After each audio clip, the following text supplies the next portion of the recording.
అనగనగా రామాపురం అనే ఊరు ఉండేది. ఆ ఊరు ఎంతో సుందరంగా ఉంటుంది. రామాపురం ఊరికి ఆనుకుని అడవి, ఆ అడవిలో ఎన్నో జంతువులు నివసిస్తూ ఉండేవి. రామాపురం ఊరిలో జలపాతాలు, కాలవలు, తోటలు, పొలాలు, పక్షులు, జంతువులతో కిలకిలలాడుతూ ఊరు ఎంతో సుందరంగా కనిపిస్తుంది. ఇది ఇలా ఉండగా అదే ఊరిలో దైవభక్తుడైన సింహాచలం ఊరురా తిరుగుతూ దేవుడి గురించి ప్రచారం చేస్తూ వెళ్తుంటాడు. అలా ఒకరోజు గరుడాద్రి అనే ఊర్లో దేవుడి గురించి, దేవుడి మహిమల గురించి ప్రజలకు తెలియజెప్పి పూజలు జరిపించి మరో ఊరికి బయలుదేరాడు. మార్గమధ్యంలో ఓ అడవి గుండా వెళ్లాల్సి వస్తుంది. అడవిలో ప్రయాణం చేస్తున్న సింహాచలంకు బాగా అలసటగా ఉండటంతో గుబురుగా ఉన్న ఒక చెట్టు వద్దకు వెళ్లి దాని నీడలో విశ్రాంతి తీసుకునేందుకు ఉపక్రమించాడు. నడచి నడచి అలసిపోవడంతో అలాగే కళ్ళు మూసుకుని పడుకున్నాడు. ఇంతలో ఒక మూలనుంచి ఏదో జంతువు కదిలిన శబ్దం రావడంతో అటువైపు చూశాడు సింహాచలం.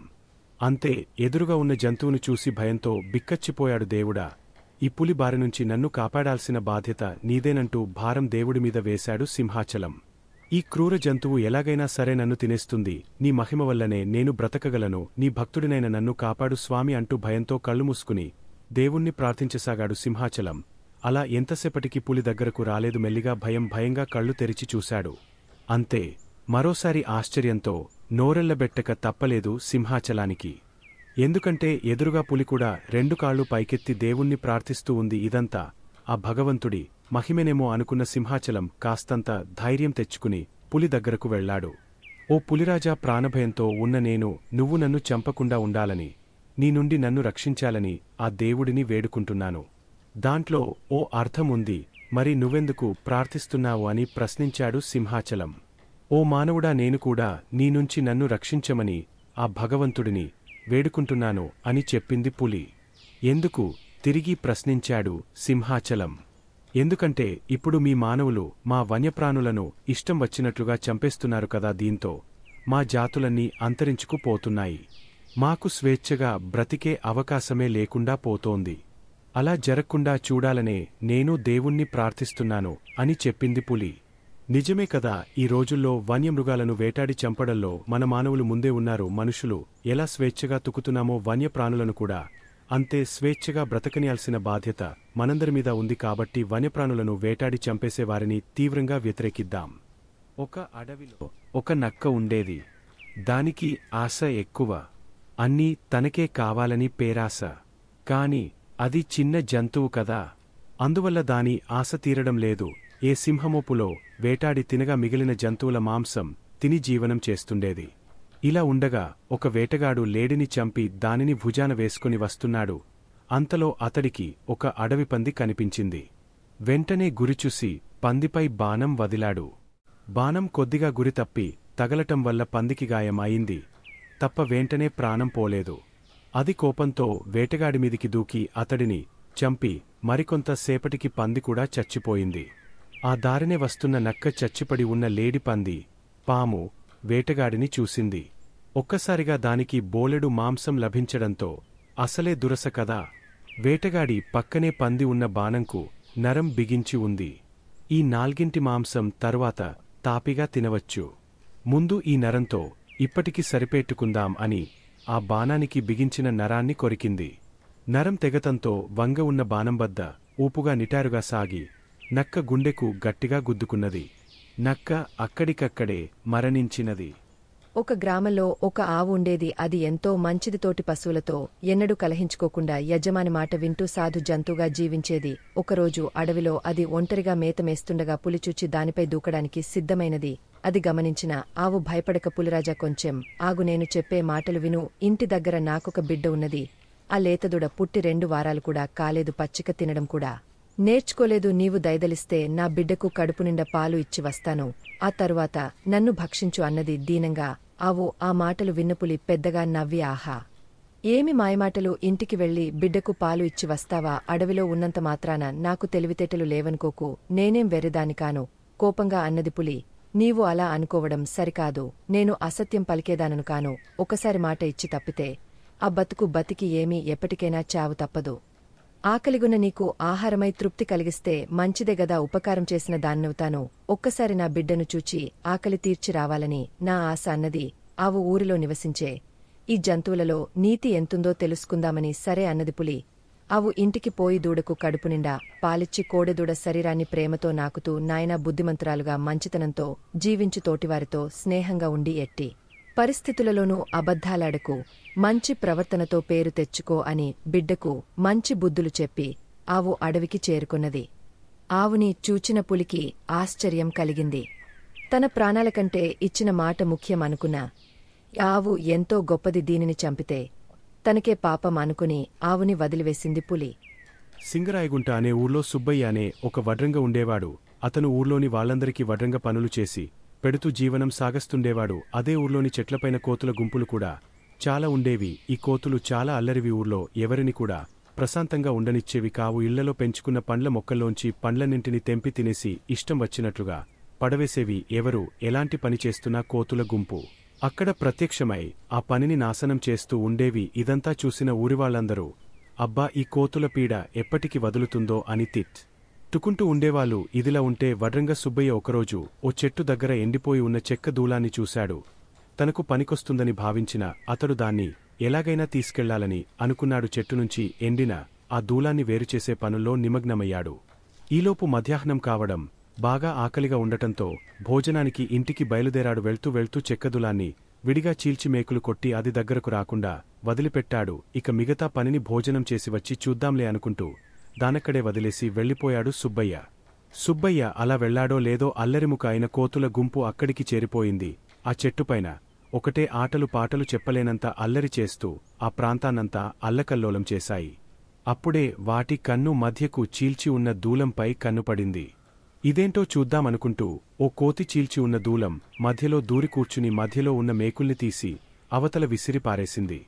ఎప్పుడైతే కోతి మేకుల్ని తీసేసిందో అప్పుడే దూలం చటుక్కున దగ్గరికి అయిపోయింది. ఇంకేముంది, దూలం మధ్యలో ఇరుక్కుపోయిన కోతి పొట్ట బాగా నలిగిపోయి ఊపిరాడక చనిపోయింది. దీనంతా కళ్లారా చూసినా కోతులన్నింటికీ అప్పటికిగాని బుద్ధి రాలేదు. తాము చేస్తోన్న అల్లరి పనుల వల్లనే ఇలా అయ్యిందని, ఇకపై ఎప్పుడూ అలా చేయకూడదని అవి నిర్ణయించుకుని ఏడుస్తూ చచ్చిపోయిన కోతి చుట్టూ చేరాయి. మరి ఈ కథలో నీతి ఏంటో అర్థమైందా మనవి? కాని పనుల జోలికి ఎప్పుడు వెళ్లకూడదు. అనవసరంగా ఇతరుల పనుల్లో వేలు పెడితే అది మనకే ప్రమాదంగా మారుతుందని ఈ కోతుల కథ ద్వారా తెలుస్తోంది కదూ. అసలే మే నెల ఎండలు మండిపోతున్నాయి. ఎండాకాలం కావడంతో పొలాలు, చెరువులు, బావులు అన్నీ నీరు లేక ఎండిపోయాయి. ఇలాంటి సమయంలోనే ఒక కాకికి బాగా దాహం వేస్తోంది. విపరీతమైన దాహంతో అది దానికి తెలిసిన ప్రాంతాలన్నింటినీ నీటికోసం గాలించేసింది. ఎక్కడా దానికి ఒక్క నీటి చుక్క కూడా కానరాలేదు. అలా నీటికోసం కాకి వెతకని చోటు లేదు. నీరు మాత్రం దొరకడం లేదు. దీంతో అది రోజు రోజుకు నీరసించిపోతోంది. ఇక ఇప్పట్లో నీరు దొరుకుతుందన్న ఆశ కూడా లేకపోవడంతో దేవుడా, నన్ను నీవే రక్షించాలి అని మనసులో అనుకుంటూ అలాగే ఉండిపోయింది. ఎప్పట్లాగే ఒకరోజు కాకి నీటికోసం వెతుకుతుండగా ఒక చెట్టు కింద ఓ మట్టి కూజాలో నీరు కనిపించింది. నీరు బాగా అడుగున ఉండటంతో కాకి వాటిని తాగాలంటే అందటం లేదు. దొరికిన నీటిని ఎలాగైనా సరే తాగి తీరాలని అనుకుంది. అయితే ఎలాగంటూ ఆలోచనలో పడింది. వెంటనే ఆ మట్టి కూజాను ఒకవైపుకు వంచింది. కూజా మెడ ప్రాంతం బాగా సన్నగా ఉండటంతో నీటిని కాకి అందుకోలేకపోయింది. ఇప్పుడెలాగబ్బా అనుకుంటూ అటూ ఇటూ తిరిగింది. అలా తిరుగుతుండగా వెంటనే దానికో ఉపాయం తట్టింది. ఆ కూజాను నిటారుగా నిలబెట్టి చెట్టు కింద ఉండే చిన్న చిన్న గులకరాళ్లను ఒక్కోటిగా తెచ్చివేయడం మొదలెట్టింది కాకి. అలా వేస్తుండగా కూజాలోంచి నీరు మెల్లమెల్లగా పైకి రావటం మొదలైంది. పైకి వచ్చిన నీటిని చూసిన కాకి సంతోషంతో గబగబా తాగేసి దాహం తీర్చుకుంది. తాను చేసిన ప్రయత్నం ఫలించటంతో కాకి పట్టరాని ఆనందంతో ఎగిరిపోయింది. ఈ కథ ద్వారా మీరు తెలుసుకున్న నీతి ఏంటంటే, ఏదైనా ఒక సమస్య మనకు ఎదురైనప్పుడు వెంటనే కుంగిపోకుండా బాగా ఆలోచించి మంచి నిర్ణయం తీసుకోవాలి. అలాగే మనం అనుకున్నది సాధించాలంటే ముందుగా కష్టించి పనిచేయటం నేర్చుకోవాలి. బాగా ఆలోచిస్తే ఎంత పెద్ద సమస్యకైనా పరిష్కారం అనేది తప్పకుండా దొరుకుతుంది. సిబి చక్రవర్తి ఆపదలో ఉన్న వారికి సాయం చేసేవాడు.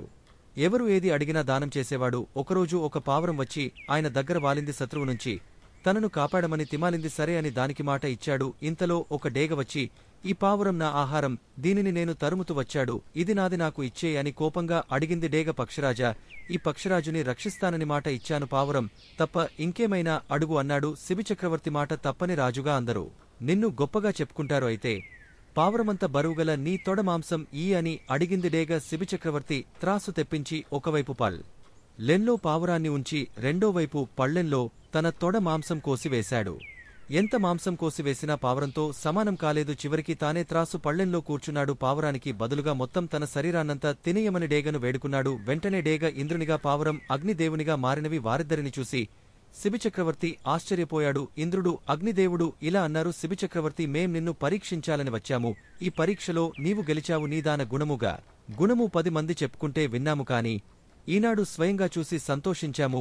ఈ భూమి సూర్య చంద్రులు ఉన్నంతవరకు గొప్ప దాతగా నీ పేరు చిరస్థాయిగా నిలిచిపోతుంది అని దీవించి వెళ్లిపోయారు.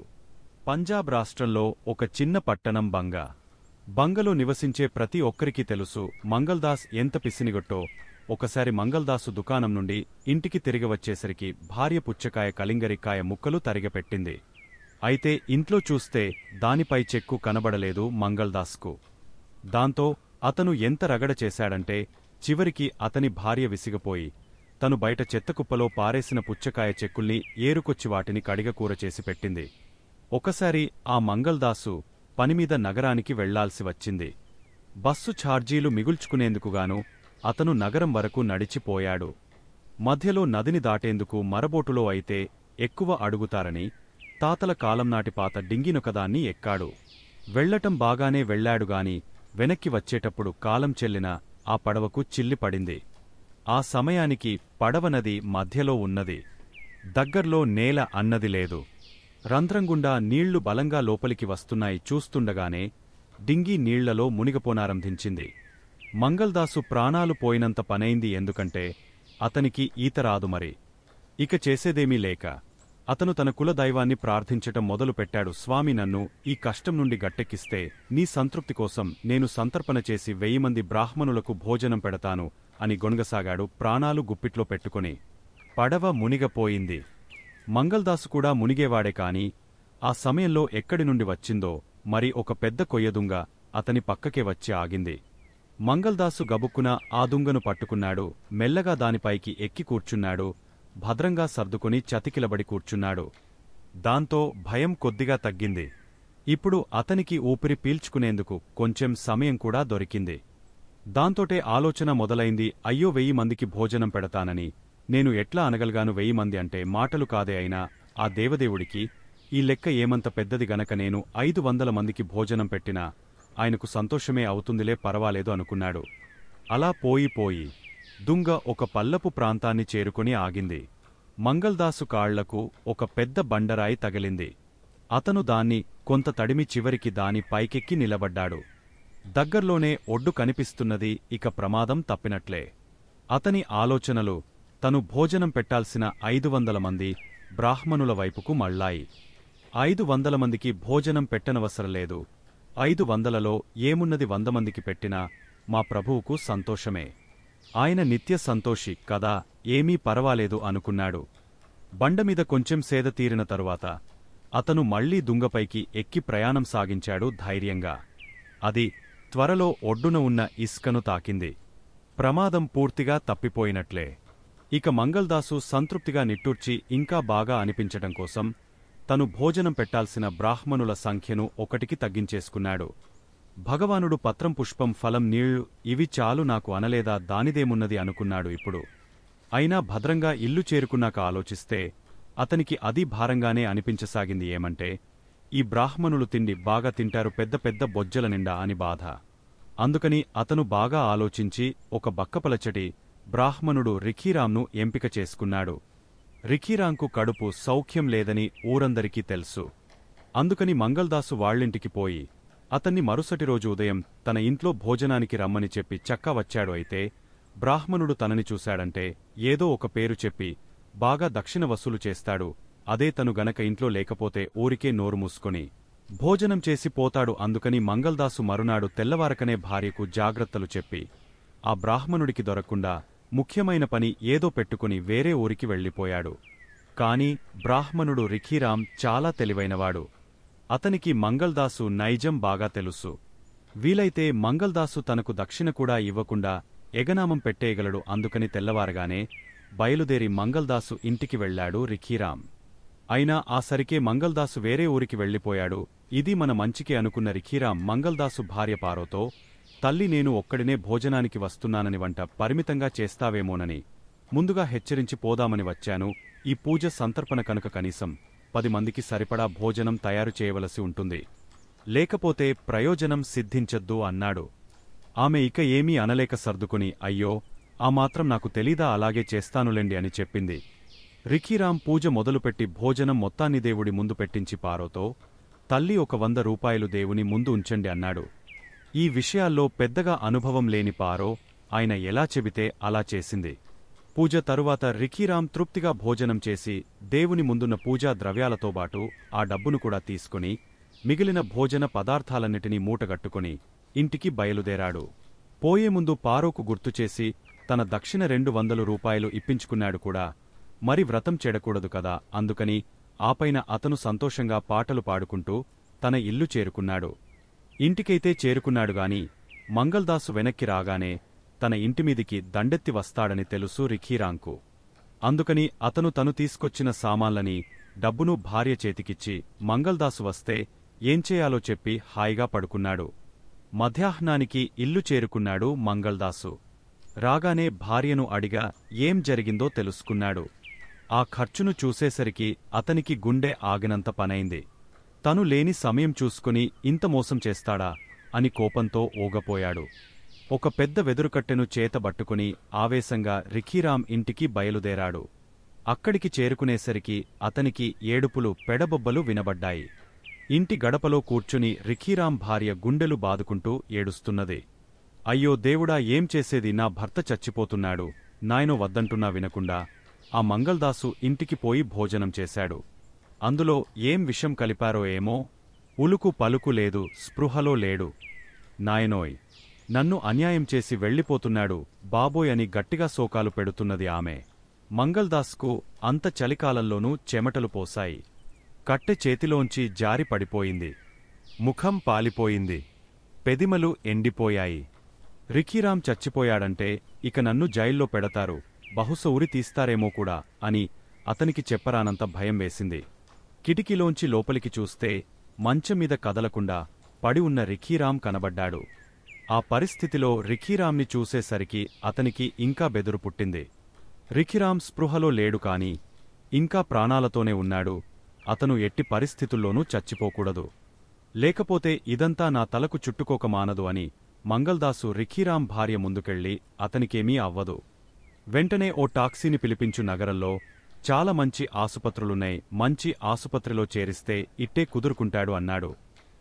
ఆలోచన నాకు కూడా వచ్చింది, కాని అలా చేయాలంటే కనీసం 1000 రూపాయలైనా కావాల్సి ఉంటుంది.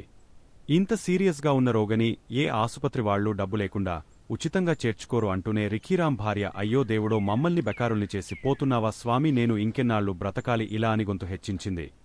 మంగల్దాస్కు ఇక కాళ్ళు చేతులు ఆడలేదు. మెదడు మొద్దుబారినట్లయింది. తన పిసినారితనం ప్రక్కన పెట్టి అతను రిఖీరాం భార్యతో, చూడమ్మా, డబ్బుకు వెనకంజ వేయాల్సిన సమయం కాదిది. త్వరగా ఏదైనా చేసి నీ భర్త ప్రాణాలు కాపాడుకోవాలి. నీ కొడుకును నాతో పంపించావంటే నేను ఇస్తాను ఆ 1000 రూపాయలు, కాని త్వరగా పంపాలి వెంటనే అన్నాడు. అట్లా పిసినారి మంగల్దాస్కు మరో 1000 రూపాయలు వదిలాయి. 1-2 రోజులయ్యేసరికి ఈ కథ ఊరంతటికీ తెలిసిపోయింది. అందరూ మంగల్దాసును తలచుకుని కడుపుబ్బ నవ్వుకున్నారు. బంగ పట్టణానికి వెళ్లి ఎవరైనా మంగల్దాస్ అన్నారంటే చాలు, అక్కడ ఈనాటికి నవ్వుల పువ్వులు పూస్తాయి. ఒకరోజు ఓ నక్క నదీ తీరాన్న కూర్చుని భోరు భోరుమని ఏడుస్తోంది. అది విని చుట్టూ పక్కల కన్నాల్లో ఉన్న పీతలు బయటికి వచ్చి నక్కను ఎందుకు ఏడుస్తున్నావు అని అడిగాయి. అయ్యో, నన్ను నా బృందంలోని వేరే నక్కలని అడవిలోంచి తరిమేసేయి అని ఏడుస్తూనే సమాధానమిచ్చింది నక్క. పీతలు జాలిగా ఎందుకలా జరిగిందని అడిగాయి. ఎందుకంటే ఆ నక్కలన్నీ మిమ్మల్ని తినాలని పన్నాగమల్లుతుంటే నేను వద్దన్నాను, మీలాంటి చక్కని జీవాలను అవి ఎలా తినాలనుకున్నాయి అంది నక్క. ఇప్పుడు ఎక్కడికి వెళ్తావని అడిగాయి పీతలు. తెలీదు, ఏమైనా పని చూసుకోవాలి అని దీనంగా జవాబిచ్చింది. ఆ నక్క పీతలన్నీ కలిసి ఆలోచించాయి. మనవల్లే దీనికి కష్టం వచ్చింది, మనమే ఆదుకోవాలి అని నిర్ధారించాయి. వెళ్లి నక్కను తమకు కాపలాకి ఉండమని అడిగాయి. నక్క దబ్బున ఒప్పుకుని కృతజ్ఞతలు తెలిపింది. రోజంతా పీతలతో ఉండి వాటికి కథలు కబుర్లు చెప్పి నవ్విస్తూనే ఉంది. రాత్రి పున్నమి చంద్రుడు ఆకాశంలోకి వచ్చాడు. నదీ తీరమంతా వెన్నెలతో వెలిగిపోయింది. ఈ చక్కని వెన్నెలలో మీరు ఎప్పుడైనా విహరించారా? చాలా బాగుంటుంది అని నక్క పీతలని అడిగింది. భయం కొద్దీ ఎప్పుడు వాటి కన్నాలను దాటి దూరం వెళ్లలేదని చెప్పిన పీతలను నక్క వెంటనే తీసుకుని వెళ్దామని నిశ్చయించుకుంది. నేనుండగా మీకు భయమేమిటి అని నక్క నచ్చ చెప్పడంతో పీతలు కూడా బయలుదేరాయి. కొంత దూరమెళ్ళాక నక్క మూలగడం మొదలు పెట్టింది. పీతలని ఆశ్చర్యంగా ఏమైందో అని చూస్తుండగా హఠాత్తుగా అడవిలోంచి చాలా నక్కలు బయటికి వచ్చి పీతల పైబడ్డాయి. పీతలు బెదిరిపోయి అటూ ఇటూ పరిగెత్తడం మొదలెట్టాయి. కాని నక్కలు చాలా పీతలను దిగమింగేశాయి. ఎలాగోలాగా ప్రాణాలను కాపాడుకున్న కొన్ని పీతలు అతికష్టంగా వాటి కన్నాలను చేరుకుని టక్కుగల నక్క చేసిన కుతంత్రము తలుచుకుని చాలా బాధపడ్డాయి. దుష్టులతో స్నేహం చెడుకే దారితీస్తుందని వాటికి అర్థమయ్యింది. ఒకసారి చైనా చక్రవర్తి శ్రీకృష్ణ దేవరాయలకు కొన్ని నారింజ పండ్లను పంపాడు. అవి ప్రత్యేకమైన నారింజ పండ్లని, వాటిని తిన్నవాళ్లు మృత్యుంజయులవుతారని వాటిని తీసుకొచ్చిన చైనా రాజప్రతినిధి దేవరాయలకు విన్నవించాడు. పళ్లల్లో నిగనిగలాడుతున్న ఆ నారింజ పండ్లను దేవరాయలతో పాటు సభలోని వాళ్లందరూ కుతూహలంతో చూస్తూ ఉండగా రామలింగడు లేచి టక్కున ఆ నారింజ పండును ఒలిచి నోట్లో వేసుకుని భలే రుచిగా ఉంది అన్నాడు. అది చూసిన వారందరూ ఆశ్చర్యపోయారు. ఈ చర్యకు శ్రీకృష్ణ దేవరాయలకు చెప్పనలవి కాని కోపమొచ్చింది. అవి చైనా చక్రవర్తి నా కోసం పంపిన పండ్లు. నా అనుమతి లేకుండా తీసుకున్నా నీకు మరణశిక్ష తప్పదు అన్నారు. ఆ మాటలు విన్న తెనాలి రామలింగడు పకపకా నవ్వాడు. ఈ నవ్వు చూసిన రాయలకు మరీ కోపం ఎక్కువై ఎందుకు నవ్వుతున్నావని అడిగారు. నవ్వక ఏం చేయమంటారు ప్రభూ, ఏ పండ్లు తింటే మృత్యుంజయులవుతారని చెప్పారో ఆ పండ్లను నోట్లో వేసుకోగానే నాకు మరణదండన విధించారు. మరి ఆ పండ్లకు మహిమ ఉన్నట్టా లేనట్టా అన్నాడు. రామలింగడు నవ్వుతూ ఈ మాటలతో రాయలకు నవ్వుములకెత్తడంతో ఆయనతో పాటు సభలో ఉన్న వారందరూ నవ్వారు. మృత్యువును జయం చేసే మహిమ ఆ పండ్లకు లేవని అర్థం చేసుకున్నాక అద్భుతమైన తీపితో కూడిన ఆ పండ్లను రాయల అనుమతి మేరకు సభలోని వారందరూ ఆరగించారు.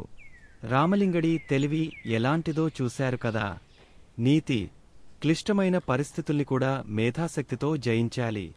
ఒకరోజు శ్రీకృష్ణదేవరాయలు తన ఆస్థానంలోని తెనాలి రామలింగడిపై ఒక విషయంలో విసుగు చెందాడు. ఆ కోపంతో రేపటినుంచి నీ ముఖం నాకు చూపెట్టకుపో అని ఆదేశించాడు.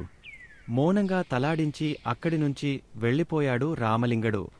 మరునాడు కృష్ణదేవరాయలు దర్బార్కు బయలుదేరుతుండగా మార్గమధ్యంలో కనబడిన అతని న్యాయాధికారి ఒకరు రాజుతో, రాజా, మీరు తెనాలి రామలింగడిని ఈ రోజు దర్బార్కు రావద్దని ఆదేశించినా మీ ఆదేశాలు పాటించక అతను ఎప్పుడో దర్బార్కు హాజరయ్యాడు. అంతేకాదు అక్కడ తన వెకిలి చేష్టలతో అందరితో అసహ్యంగా ప్రవర్తిస్తున్నాడు అని చెప్పాడు.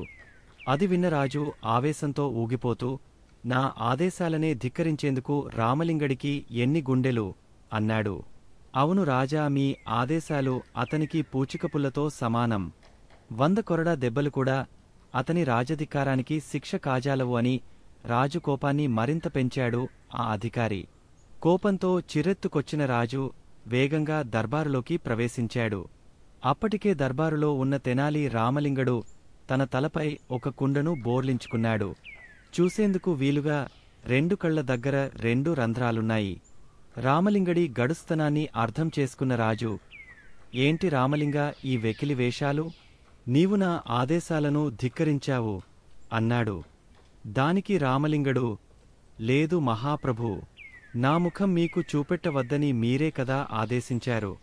మీరు ఇప్పుడు నా ముఖాన్ని చూడగలుగుతున్నారా? లేదు కదా, అలాంటప్పుడు ఇది ధిక్కారం ఎలా అవుతుంది అని బదులిచ్చాడు. రామలింగా, నీ తెలివికి జోహార్లు. ఇంకా ఆ కుండను తొలగించి నీ సధానంలో నీవు కూర్చుంటావా అన్నాడు మహారాజు.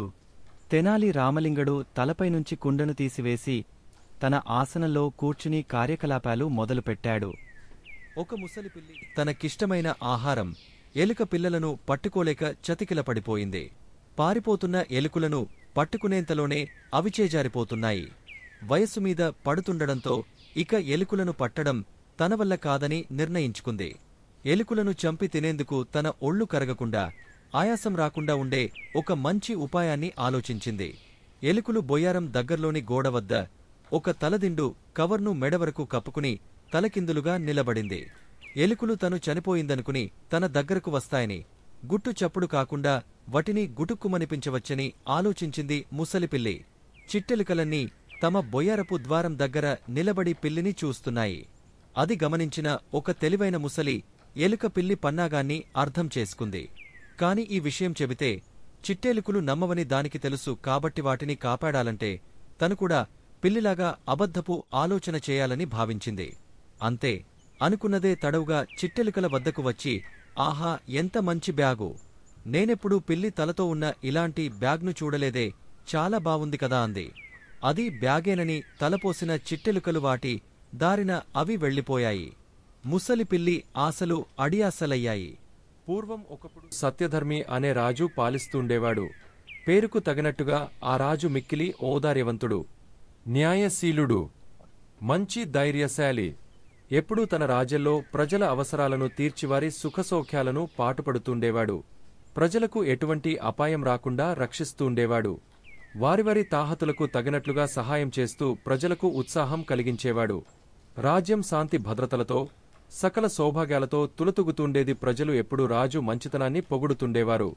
ఒకరోజు సాయంకాలం ఆ రాజు ఉద్యానవనంలో విహరిస్తూ దగ్గరగా ఉన్న అడవిలోకి ప్రవేశించాడు. ఆ అడవి రకరకాల చెట్లతో దట్టమై అతి సుందరంగా ఉంది. ప్రకృతి సౌందర్యానికి రాజు ముగ్ధుడై ఆనందిస్తున్నాడు. కొంతసేపటికి ఆ రాజుకి ఆకలివేసింది. దగ్గరగా ఉన్న ఒక ఆశ్రమం చేరాడు. అక్కడ ఒక సాధువు నివసిస్తున్నాడు. ఆ సాధువును సమీపించిన రాజు, ఓ సాధువుంగవా, ఇక్కడ ఇన్ని వృక్షాలు ఫలాలతో కృంగిపోతున్నాయి. ఏ చెట్టు పళ్ళు మధురంగా రసవంతంగా ఉంటాయి? ఏ చెట్టు పళ్ళు చేదుగా విషమేమై ఉంటాయి? ఏ పళ్ళు తినాలి, ఏవి తినకూడదు అని అడిగాడు. సాధువు, ఓ స్నేహితుడా, ఇక్కడ నీకిష్టమైన పళ్ళు నీవు తినవచ్చు. సత్యధర్మి ధర్మరాజు వంటివాడు. అతడి మంచితనం వల్ల ఈ రాజ్యంలో చేదుపళ్ళు అనేవి లేనేలేవు. రాజు చిరంజీవి అగుగాక ఆ వేప చిగుళ్ళు మధురాతి మధురమైన ద్రాక్షపళ్ళులా ఉంటాయి. పుల్లటి చింతపండు పండిన మామిడి పండులాగా తీయగా ఉంటుంది. ధర్మాన్ని రక్షించే వారిని ధర్మం రక్షిస్తుంది అన్నాడు. వెంటనే సత్యధర్మి కొన్ని వేప చిగుళ్ళు కోసి తిన్నాడు. ఆశ్చర్యమని మధురరసం ఉట్టిపడే ద్రాక్షపళ్ళులా ఉన్నాయి. చింతపండు తిని చూశాడు. అతి తీయని మామిడి పండులా ఉంది. రాజు ఎంతో సంతోషపడ్డాడు. ఆనందంతో ఊరివైపు బయలుదేరి వచ్చాడు. మనస్సులో అహంకార బీజం మొలకెత్తింది. నేనెంతో గొప్ప రాజును. ప్రపంచంలో నాతో సమానమైన రాజు ఎవరు? ఆహా, నా కీర్తి 4 దిక్కులా వ్యాపించింది అనుకున్నాడు. రాజు అహంకార గర్వంతో రాజ్యపాలనను అశ్రద్ధ చేయడం ప్రారంభించాడు. ప్రజల కష్ట సుఖాలను గుర్తించడం లేదు. సదా త్రాగుతూ, తింటూ, నిద్రపోతూ కాలం గడపడం ప్రారంభించాడు. ప్రజలకు ఆశ్చర్యం కలిగింది. ఎక్కడ చూసినా రాజ్యంలో అల్లరులు, దోపిడీలు, దొంగతనాలు, కొట్లాటలు. పంటలు పండడం లేదు. అనావృష్టి ప్రబలిపోయింది. అయినా రాజు ప్రవర్తనలో మార్పు రాలేదు. తుచ్చ సుఖాలతో ఆనందపడిపోతున్నాడు. ఒకరోజు తిరిగి రాజు విహారానికి బయలుదేరాడు. పూర్వం వెళ్లిన వనంలోకే వెళ్లాడు. పూర్వం చూసిన ఆశ్రమానికే వచ్చాడు. అప్పుడు చూసిన ఆశ్రమానికే వచ్చాడు. అప్పుడు చూచిన సాధువునే చూచాడు. తన గొప్పతనాన్ని వినడానికి కుతూహలపడుతున్నాడు. సాధువు వీపుపై తట్టి, ఓ మానవ, వనంలో పరిస్థితులు ఎలా ఉన్నాయి? నన్ను ఏ పళ్ళు తినమంటావు? వేపాకు తినమంటావా? చింతపండు తినమంటావా అని అడిగాడు. సాధుపుంగవుడు నిర్లక్ష్యంగా, రాజ్యమంతా చెడిపోయింది. రాజు ప్రజల మంచి చెడ్డలను గ్రహించడం లేదు. రాజ్యంలో కరువు ఏర్పడింది. వానలు లేవు. తిండి గింజలు లేవు. పాపం పెరిగిపోయింది. ఏ పండు చూచిన పుచ్చు, పురుగు మధురమైన మామిడిపండు మట్టిముద్దలా ఉంటుంది. ప్రజలు ఈ రాజ్యాన్ని వదులుకుని ఎక్కడికైనా పోదామని తహతహలాడిపోతున్నారు అన్నాడు. రాజు విమర్శకు ఉలిక్కిపడ్డాడు. నిట్టూర్పు విడిచాడు. అణకువతో నమ్రతతో సాధువు కాళ్లపైబడి, ఆ పాపాత్ముణ్ణి నేనే. ఈ విపరీత పరిస్థితికి నేనే కారణం. అహంకారం ఆవరించుకుపోయింది. నన్ను రక్షించి ఆశీర్వదించు ప్రభూ అని వేడుకున్నాడు. సాధువు రాజును ఆశీర్వదించాడు. సత్యధర్మి నడవడి మారిపోయింది. రాజ్యాన్ని తిరిగా ధర్మయుక్తంగా పాలించడానికి ప్రారంభించాడు. సకాలంలో వర్షాలు పడ్డాయి. పంటలు పుష్కలంగా పండాయి. చెట్లు మధురమైన పళ్లను ఫలింపచేశాయి. రాజ్యం సౌభాగ్యంతో వర్ధిల్లుతుంది. ఏ మూల చూసినా ప్రజలు రాజు గొప్పతనాన్ని గురించి చెప్పుకోవడం ప్రారంభించారు. రామాపురం అనే గ్రామంలో సిద్ధయ్య అనే కుమ్మరి ఉండేవాడు. పేదవాడైన సిద్ధయ్య కుండలు చేసి ఆ గ్రామంలో అమ్మి కుటుంబాన్ని పోషిస్తుండేవాడు. సిద్ధయ్య తన కొడుకు, కూతుర్లను బాగా చదివించి ప్రయోజకులను చేయాలని కలలు కంటూ ఉండేవాడు. పేదరికం వల్ల ఎన్ని కష్టాలు ఎదురైనా పట్టుదలతో తన పిల్లలను చదివించసాగాడు సిద్ధయ్య. 10వ తరగతి పాసైన కొడుకును కాలేజీలో చేర్పించి చదివించసాగాడు సిద్ధయ్య.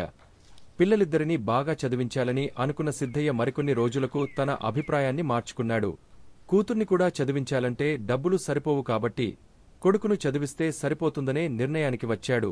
అంతేగాకుండా ఆడపిల్ల చదివి ఏం చేస్తుంది? ఉద్యోగాలు చేయాలా? ఉర్లేళాలా? అయినా ఎప్పటికైనా ఓ అయ్య చేతిలో పెడితే అత్తారింటికెళ్లి గుట్టుగా కాపురం చేసుకుంటుంది అని అనుకున్నాడు సిద్ధయ్య. దాంతో ఉన్నఫలంగా కూతుర్ని చదువు మాన్పించేసి ఇంట్లో ఉంచేశాడు. అదలా ఉంటే ఉద్ధరిస్తాడన్న కొడుకు కాలేజీ ఎగ్గొట్టి సినిమాలు, షికార్లు, స్నేహితులతో జల్సా చేయసాగాడు.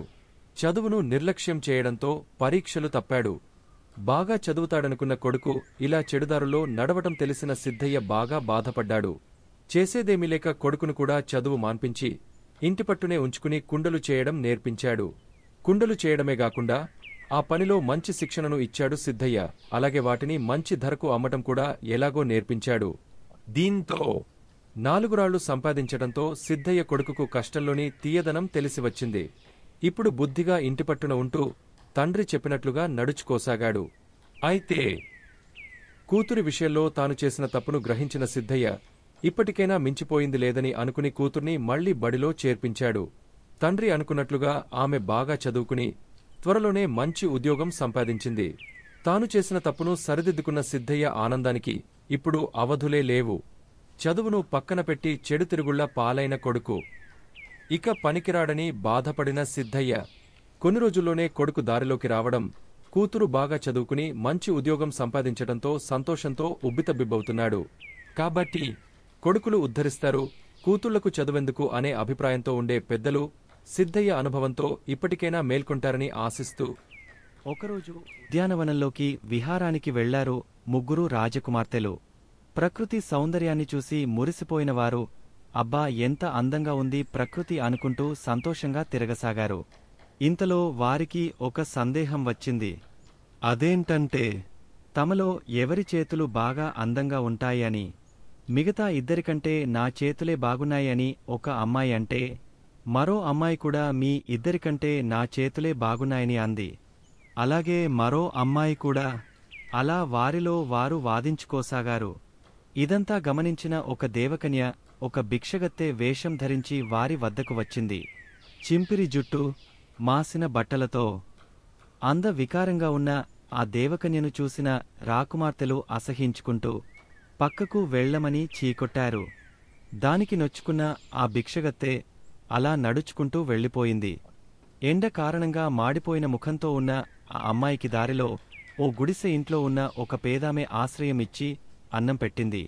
పేదరాలైనప్పటికీ తనకు ఉన్నంతలో కడుపు నిండా అన్నం పెట్టినందుకు తృప్తి పొందిన మారువేషంలోని దేవకన్య ఆమెకు అష్టైశ్వర్యాలను ఆయురారోగ్యాలను ప్రసాదించింది. అంతే, వెంటనే ఆమె ఆశీర్వదించినట్లుగానే జరిగిపోయింది.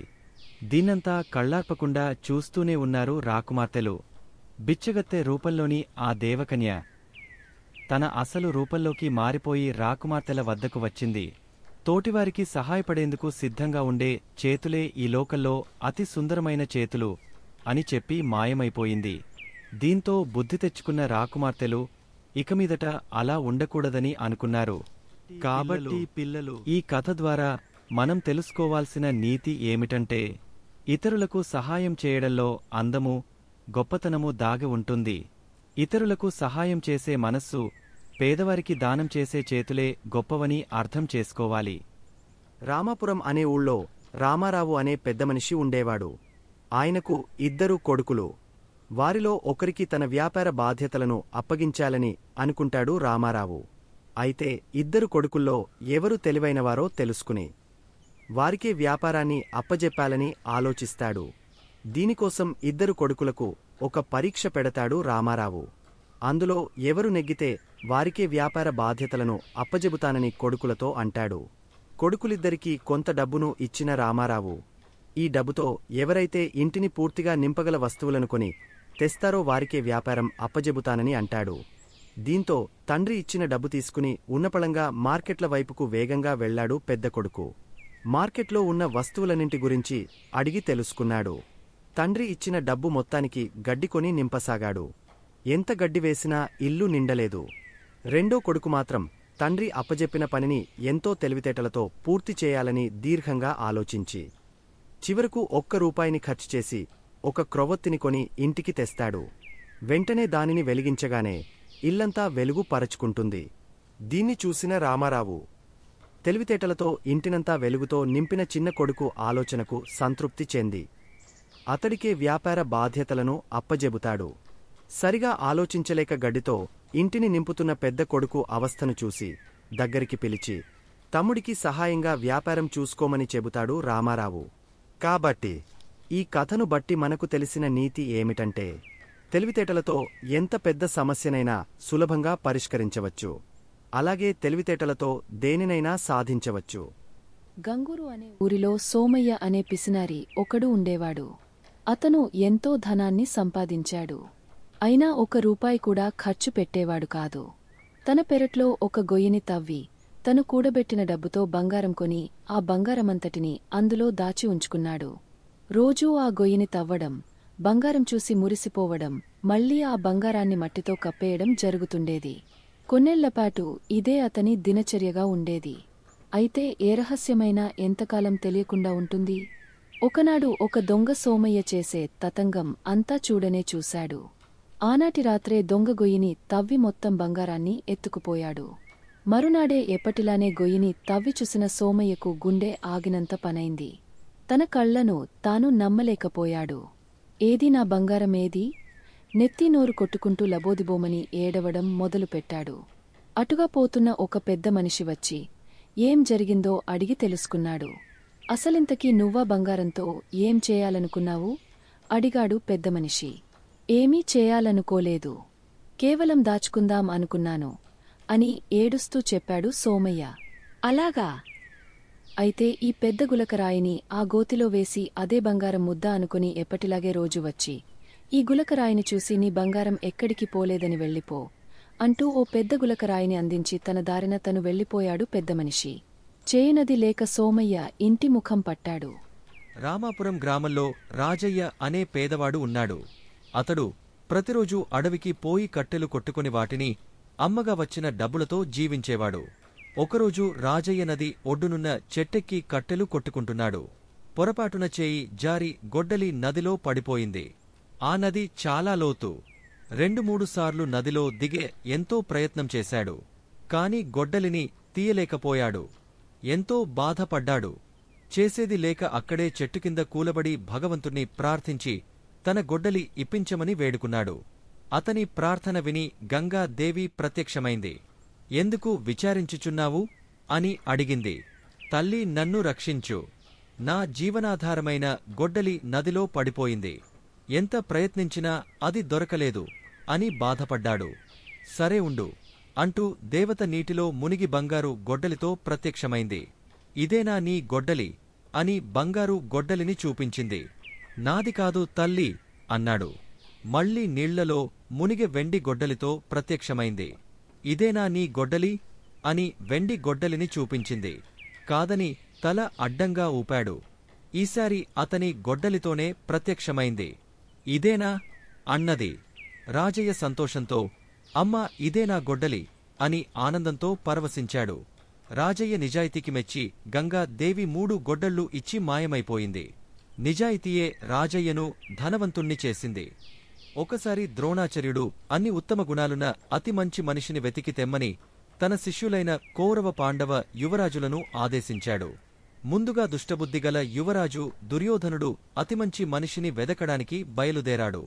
వెళ్లిన ప్రతి చోట, కలిసిన ప్రతి మనిషిలో అతడు ఏదో ఒక చెడ్డ గుణం చూశాడు. తన తల్లిదండ్రులతో సహా దోషము లేనటువంటివారు ఎవరూ అతనికి కనిపించలేదు. కాని తనని గురించి తాను ఆలోచించుకున్నప్పుడు అతనికి అన్ని సుగుణాలు ఉన్నట్లు కనిపించాయి.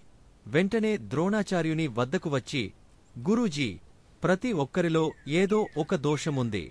కాని ప్రపంచంలో అందరికన్నా నేనే అతి మంచివాడిని అని తెలియజేశాడు. మరొక ప్రక్క సద్గుణాలున్న పాండవ జ్యేష్ఠుడైన ధర్మరాజు, వాస్తవానికి ఆ కాలంలో అన్ని సద్గుణాలు ఉన్న వ్యక్తి ధర్మరాజు మాత్రమే. అయినా ప్రపంచంలో అతి చెడ్డ మనిషి తాను మాత్రమేనని ఒక నిర్ణయానికి వచ్చి ధర్మరాజు తనలో ఉన్న దోషాలను, ఎదుటివారిలో ఉన్న మంచి గుణాలను చూడగలిగాడు. తన వినయ విధేయతల కారణంగా, తన నిజాయితీ కారణంగానే అతను అలాంటి నిర్ణయానికి వచ్చాడు ధర్మరాజు. ధర్మరాజు ద్రోణాచార్యులవారి వద్దకు వచ్చి గురువుగారికి నమస్కరించి, ఈ ప్రపంచంలో అందరికన్నా చెడ్డవాణ్ణి నేనే అని తనకు తను తెలియజేసుకున్నాడు. ధర్మరాజు మాటలు విన్న ద్రోణాచార్యులు ఎంతో సంతోషించాడు. ఆ మాటలు విన్న దుర్యోధనుడు తలదించుకున్నాడు. ఒక ఊరు అవతల ఒక పెద్ద మర్రి చెట్టు ఉండేది. ఆ దారినే వెళ్లే బాటసారులు ఆ చెట్టు నీడలో కాసేపు విశ్రమించి తిరిగ ప్రయాణం కొనసాగించేవారు. అక్కడికి దగ్గరలోనే పూరిపాక వేసుకుని జీవించే ఒక రైతు భార్య ఎంతో దయగలది. ప్రయాణికులకు చల్లటి నీళ్లు ఇచ్చి దాహం తీర్చేది. ఆ చెట్టు మీద ఒక కాకి ఉండేది. అది దుష్టబుద్ధి కలది. ఆ చెట్టు కింద ఎవరైనా నిద్రిస్తుంటే చూసి ఓర్వలేక కొమ్మల మీద గెంతుతూ, ఆకులు గలగలలాడిస్తూ, కావు కావుమని గట్టిగా అరుస్తూ ఉండేది.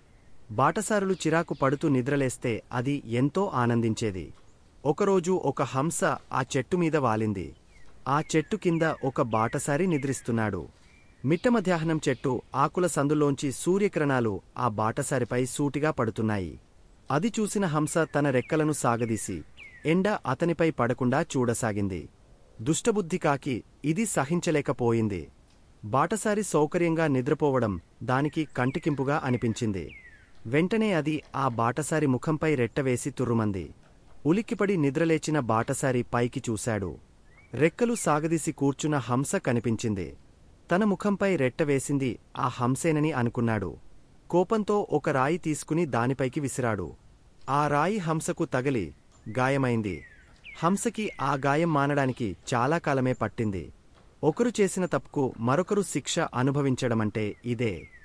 ఒక రోజున రాయలవారికి రామలింగడిని ఏడిపించాలనిపించింది. నిండు సభలో ఆయన తనకు ఒక కల వచ్చిందని చెబుతూ తెనాలి రామలింగడిని ఉద్దేశించి ఇలా అన్నారు. రామకృష్ణ, నేను ఒక కొత్త ప్రదేశంలో నడుస్తున్నామట. మనం ఇద్దరమే పోతున్నాం ఎక్కడికో. నడుస్తూ నడుస్తూ మనం రెండు పెద్ద పెద్ద గుంటల మధ్యలోంచి పోవాల్సి వచ్చింది. ఒక గుంట నిండా తేనె ఉన్నది. ఇక రెండోది మురికి గుంట. దానిలో నిండుగా దొడ్డి, మూత్రము, చెత్త, చెదారము అన్నీ ఉన్నాయి. దారేమో ఇరుకుగా ఉంది. కాని మనిద్దరం దాన్ని దాటాల్సిందే. ఇక మనిద్దరం మునివేళ్లమీద మెల్లగా అడుగులేస్తూ పోతున్నాం. అంతలోనే ఇద్దరం పట్టుతప్పి జారిపడిపోయామట. నేనేమో తేనె గుంటలో పడ్డాను. మరి మీరేమో అబ్బ చెప్పలేను. మీరేమో దొడ్డితో నిండిన మురికి గుంటలో పడిపోయారు నిలువున. రాయలవారు ఇది చెబుతూ ముక్కు మూసుకున్నారు. సభలోని వారంతా గట్టిగా పడి నవ్వారు. కొందరు సంతోషం పట్టలేక చప్పట్లు చరిచారు. అందరినీ ఎగతాళి చేసే ఈ రామలింగడికి తగిన సన్మానం కనీసం రాయలవారి కలలోనైనా జరిగిందని చాలామంది ఎగతాళిగా భళి భళి అన్నారు. రాయలవారు తన కలను మరింత రంజుగా కొనసాగించారు. నేను తాగగలిగినంత తేనెను తాగి ఆ గుంట అంచును పట్టుకుని కష్టపడి ఎలాగో పైకి ఎక్కాను. కాని చూడగా మీరు పాపం ఇంకా ఆ దొడ్డిలోనే కొట్టుమిట్టాడుతున్నారు. చివరికి మీకు కూడా గుంట అంచు దొరికింది. అటూ ఇటూ జరుక్కుంటూ మీరు కూడా పైకి ఎక్కబోయారు. కాని అంతలోనే ఏమైందో ఒక్కసారిగా జారి దభిమని ఆ దొడ్డి గుంటలోనే పడిపోయారు. ఈసారి తలక్రిందులుగా. అంతలో నాకు మెలకువ వచ్చేసింది. సభికులంతా పొట్ట చెక్కలయ్యేలా నవ్వారు, ఒక్క రామలింగడు తప్ప. ఇక రామలింగడు ప్రతీకారం తీర్చుకోకుండా ఉండలేకపోయాడు. ఎంత రాయలవారు అయితేనేమి, కవీంద్రుడిని సన్మానించేది ఇలాగేనా అని రగిలిపోయాడు. తర్వాతి రోజున రాయలవారు కొలువుతీరి ఉండగా అతను లేచి నిలబడి, మహారాజా, నిన్న తమరు తమకొచ్చిన కలను వినిపించారు మాకు. రాత్రి నాకు ఒక కల వచ్చింది. చిత్రంగా అది తమరు ఆపిన చోటే మొదలయింది. ఏలినవారి సెలవైతే నేను వివరంగా మనవి చేసుకుంటాను అన్నాడు. ఏదో నవ్వులాటకు మొదలు పెడితే నాకే చుట్టేట్లున్నాడే అనుకున్నారు రాయలవారు. అయినా సరస్సులు కనుక కలను ఎలా ముగస్తాడో విందామన్న కుతూహలం ఎక్కువ అయింది. చెప్పండి రామకృష్ణ అన్నారు ఒకంత భయపడుతూనే బింకంగా. రామలింగడు చెప్పాడు, మీరేమో తేనె గుంటలోంచి సులభంగా బయటికి వచ్చేశారు. కాని నేను దొడ్డి గుంటలోంచి వెంటనే పైకి రాలేకపోయాను. అయితే చాలాసార్లు ప్రయత్నించిన మీదట చివరికి ఎలాగో పైకి చేరుకోగలిగాను. కాని అప్పుడు మనిద్దరికీ ఒక సమస్య ఎదురైంది. ఆ వేషాల్లో మనం ఇంటికి పోలేం కదా, ఎట్లా పోతాం? అందుకని నేను ముందు మీ ఒంటిమీద ఉన్న తేనెనంతా నా నాల్కతో నాకేశాను శుభ్రంగా. ఆ తర్వాత మీరు కూడా నన్ను అదే విధంగా శుభ్రం చేసేశారు. రామలింగడు కలను ముగించి కూర్చున్నాడు. సభ నివ్వెరపోయింది. సభికులకు నవ్వాలో ఏడవాలో తెలియలేదు. చివరికి రాయలవారు గట్టిగా నవ్వాక అందరూ ఊపిరి పీల్చుకున్నారు. రామలింగడిని ఏడిపిస్తే ప్రమాదం అని రాయలవారికి అర్థమయింది.